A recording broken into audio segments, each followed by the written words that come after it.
Terve kaikki. Mä oon Joni Takomo. Mä oon tehnyt tatskoja 17 vuotta. Mulla olisi tänään semmoinen tehtävä, että mä sain arvioitavaksi tuommoisen Ouserin langattoman siirtokuvakoneen. Se toimii paristolla, sen pystyy lataamaan, joka tarkoittaa sitä, että sen pystyy ottaa periaatteessa mihin vaan mukaan, pystyt missä vaan tulostaan siirtokuvia. Tänään mä vähän kerron siitä, että mitenkä sitä käytetään ja minkälaisiin tilanteisiin se on soveltuva. Niin tsekataan, miten se toimii.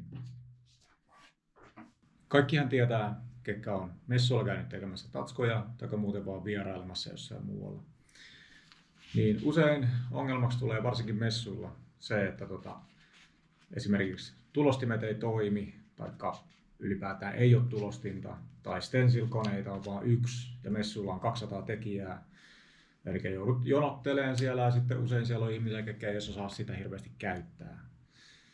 Ja sen mä kuulin, että on matkamallinen stencil-kone, joka toimii oikeasti paristolla ja langattomasti ja puhelimen kautta, niin herätti mun kiinnostuksen aivan äärettömän paljon, koska olen käynyt reissussa Aasiassa ja käynyt messuilla siellä, jossa nimenomaan on ongelmia esimerkiksi sähkön kanssa ja sen kanssa, että sanotaan, että on stencil-kone, mutta pääset paikan päälle, niin siellä ei edes ole sitä.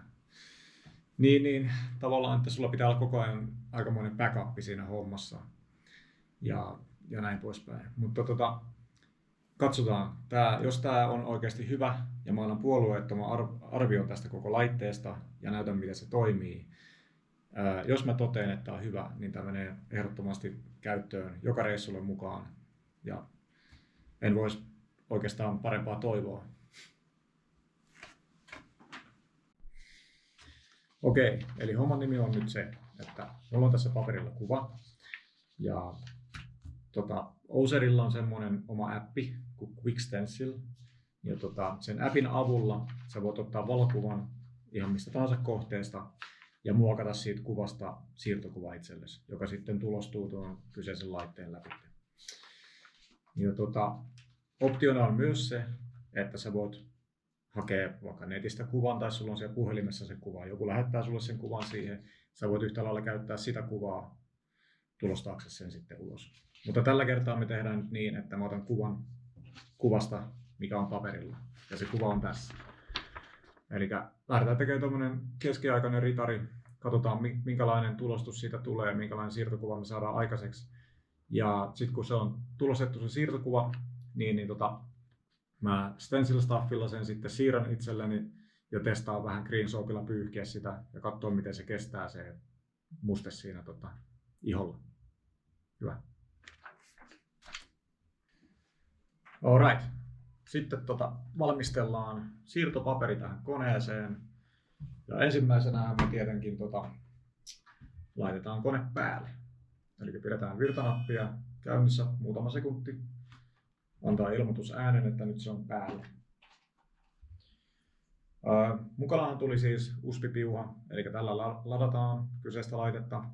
Sekä myöskin sä saat sun PC:n kiinni, tai läppärin tai tabletin, mikä nyt tukee ylipäätään USB:tä. Ja mukana tulee myös, missä on sitten tietokoneelle kyseisen laitteen ohjelmisto. En ole sitä vielä itse tehnyt, koska tämä koskee nyt kännykkäversioa ja sitä appia, tämä arvostelu. Mutta että ne löytyy näistä.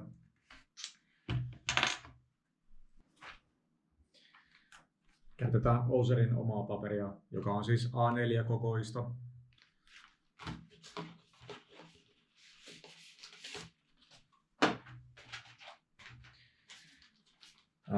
Ensimmäisenä me otetaan täältä tämä vaaleanruskea irtopaperi pois välistä, koska se on vaan suojana siinä. Ja huomiona tästä paperista, joka on muihin käyttämään siirtokuvapapereihin verrattuna tosi hyvä, on se, että tästä ei tartu sormiin mitään oikeasti. Tämä on hyvä. Sen verran erilaista tässä koneessa on tämän paperin kanssa, että tästä pitää leikata tuo takaosa pois, tämä takapaperi, eli keltainen paperi. Ja se nyt voi tehdä joko saksilla tai mikä tuntuu hyvältä, mutta itse totesin, että se on ihan hyvä tehdä viivottimella.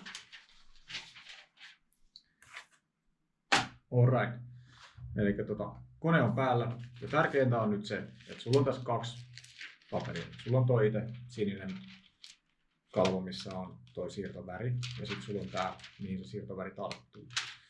Ja kun se työnnetään tuonne koneeseen, niin sulla on sininen alla.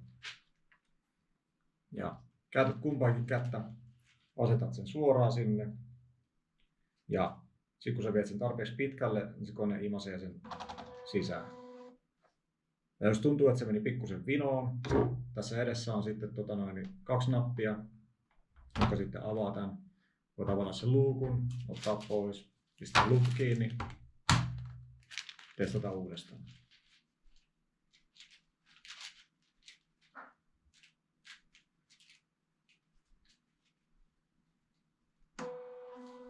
Näin. Eli nyt paperi on valmisteltu. Kone on valmis tulostukseen.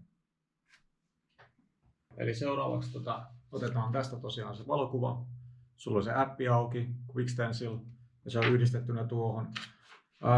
Bluetooth päälle. Siellä löytyy ohjeet kyllä siihen, kuinka yhdistyy, ja se kysyy sitä sillä ohjelmalla kyllä. Sitten se on helppo sen ohjelman kautta yhdistää tähän laitteeseen.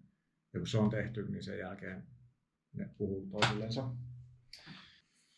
Täällä on tämmöinen toiminto kuin image scanning, eli skannataan kuva. Tähän, kun painat sitä nappia, niin tässä syttyy tai kamera tulee päälle. Sulla on vaihtoehtona pistää myös tässä oma taskulamppu päälle, jos tarvii. Tässä tapauksessa se ehkä luo liikaa valoa, mä otan sen pois. Koetat saada sen suoraan. Paperi flatiksi siihen pöydälle. Kamera suoraan sen paperin kanssa. Tehty vääristymiä.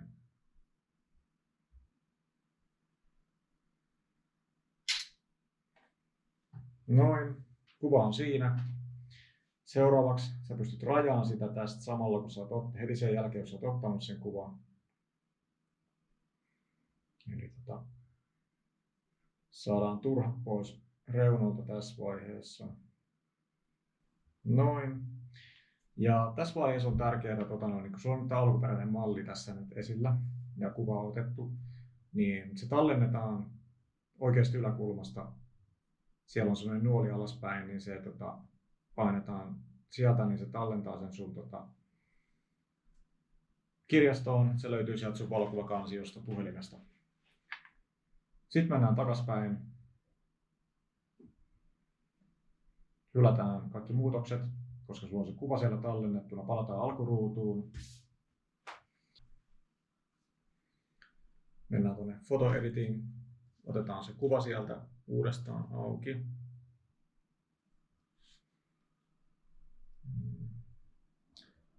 Lisätään kontrastia. Vähennetään vähän valoisuutta. Katsotaan täältä eri filtreitä. Eli tämä näyttäisi aika hyvältä.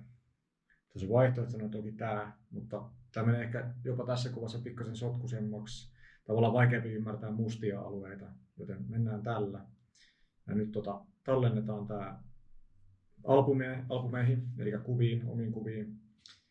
Noin, se on tallennettu. Sitten mennään takaisin, eli hylätään nämä muutokset, koska sulla on se tallennettuna siellä. Mennään image splittingiin, avataan se kuva. No, tässä kohtaa sä voit määrittää tosiaan sitä kuvan kokoa. Tämä on leveys 130 milliä. Nyt se mahtuu yhteen. Ja tosiaan niin letter kokona tässä on 3% leveämpi kuin A4. Tämä paperi on A4, joten muistakaa jättää täältä, kun valitsette letter-paperikoon, niin muistakaa jättää 1,5% reunasta pois kummaltakin reunalta, eli yhteensä 3%. Silloin se mahtuu tulostuun tuohon. Sitten oikeasta yläreunasta painetaan print, ja oikea alareuna painetaan sieltä print, niin sitten se lähtee tulostumaan. Tämähän vaikuttaa aika hyvältä. Tuossa näkyy tuo aikaisempi tulostus, tuo pienempi, mutta kyllä sanoisin itse, että tämä isompi on parempi tehdä tatuointina. Mutta pian se nähdään, miten se siirtyy iholle.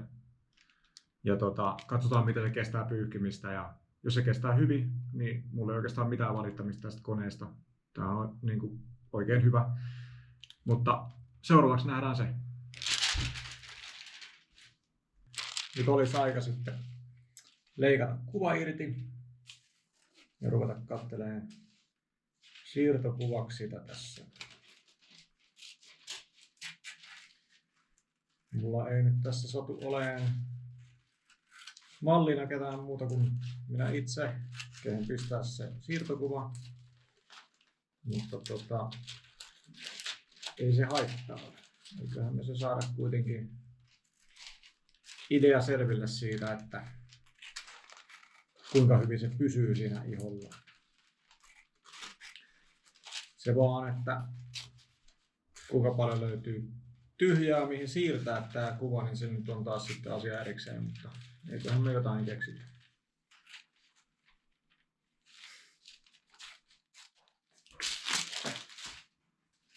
Aina sitä keskiaikaiselle kirvesmiehelle paikka löytyy, eikö? No niin, eli paikkana meillä tänään on kylki.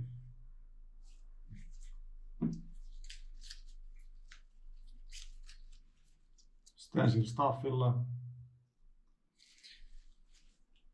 Sillä lähdetään liikenteeseen.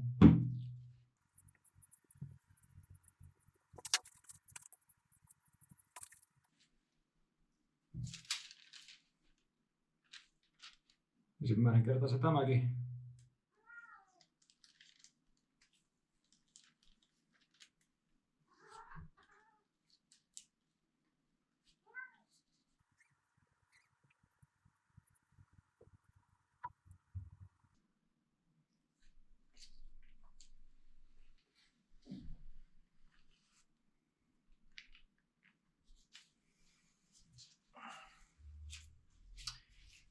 Alright.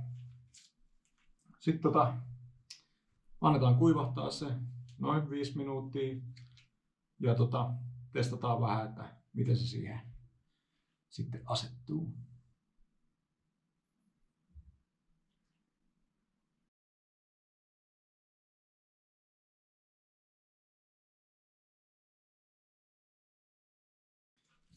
Viisi minuuttia on kulunut ja nyt koetetaan, että mitenkä se siirtokuva nyt on sitten siihen jämähtänyt. Ainakin tää teippikelmuviritelmä on jämähtänyt.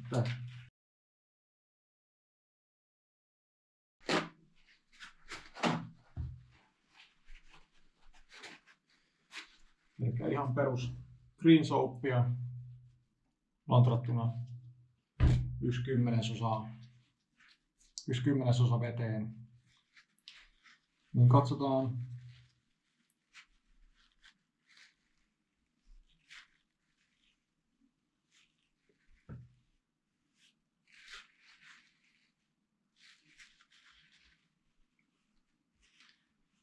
Aika hyvin kestää. Tokihan tälleen mä en ikinä pyyhkisi tätä tatskaa, jos mä tätä tekisin. Et mä pyyhkisin ainoastaan tietyt kohdat. Mutta että äkkiseltään niin sanoisin, että tosi hyvin pysyy. Paremmin kuin ajattelin. En tiedä näkyykö sinne kameralle asti, mutta periaatteessa muutaman pyykkäsyn jälkeen jopa selkeytyy, kun lähtee toi niinku, tietyllä tavalla toi tommonen niinku noise tosta pois, että jää ne main lineit. Mutta tokihan se nyt sitten blurraantuu, kun sitä rupeaa enemmän pyyhkiä. Mutta kyllä mä sanoisin, että aivan hyvin soveltuu tatskaamiseen.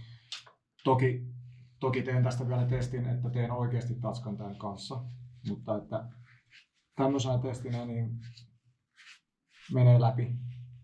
Ja siirtokuva tosiaan ei ollut mikään helpoin. Et siinä oli aika paljon sumua ja kaikkea tuommoista. Jonkun verran tavallaan kuvasta riippuen niin pitää vähän miettiä, että minkälaiset säädöt sille antaa. Tekeekö siitä linjavedoksen, tekeekö siitä tämmöisen, mikä toistaa periaatteessa noin varjot tollasena kuin ne on, vai mikä on paras ratkaisu. Kaikkihan tekee eri tavalla. Joku näkee tämän parempana vaihtoehtona. Itse yleensä haen varjojen ulkolinjat ja sitten katson alkuperäistä kuvasta ja rakennan sen mukaan. Mutta en näe syytä, että miksei sitä voisi tehdä tälläkin tavalla. Aivan hyvin varmasti toimisi. Ja tuun varmasti testaamaan. Teen sitä erikseen sitten video vielä. Kuvaan sen koko tekovaiheen.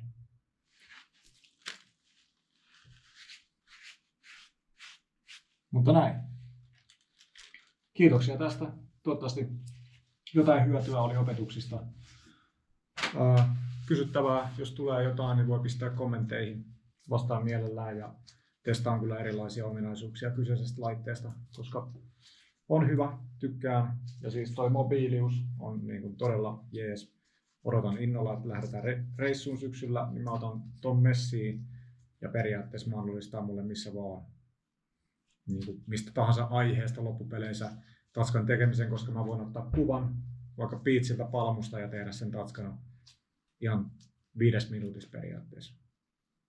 Pistää siirtokuvan ja ruveta hommiin.